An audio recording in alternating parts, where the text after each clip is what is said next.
Апеш Аяз ата. Кандайсың ана? Жакшы. Жумуштан келдиңизби? Катуу чарчаптырсыз, Такыр. Апеш Аяз ата, бүгүн кимдерди кулакка тээп келдиңиз? Кана айтыңызчы. Бүгүн 200 баланы коштуп, 200 ата-энесине коштуп кулакка тээп салам. Катуу кулакка тээптиз. Эртең кимдерди кулакка тебесиз? Эртең бүгүнкү күндөн дагы кыйын да. Неге? Кыргыздын эстрада жылдыздарын кулакка тээп, ырчыларды. Аларды кулакка тээп албайсызго? Неге тээп албайм? Далайын тээп келаткан эми ошолорду кантип тээп албайм? Туура.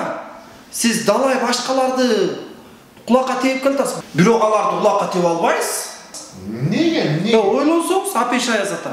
Сиз бир жылда 15-20 күн гана элдерди кулакка тебесиз. Туурабы? Ал эми азыр кайрым ырчылар 365 күн фонограмма ырдап, жалпы кыргыз элин кулакка тээп келатпайбы? Анан сиз аларды тээп алмак белеңиз. Алар жөн адамдар эмес, алар тептикпейт.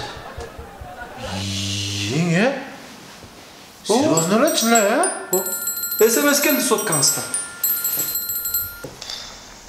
Саламатсызбы, урматтуу Апеш Аяз ата. Мен эртең шерине тосмокмун баняга. Баняга? Кызмат кылып кетпейсизби? Услугаңыз канча болот? Катты күнөйдү. Анча болду, сакалым менен барып жонуңду жишип берейинби? Аяз атаң менен аңга түшкүр. Ушинтип күлүшөт да, ушинтип күлүшөт.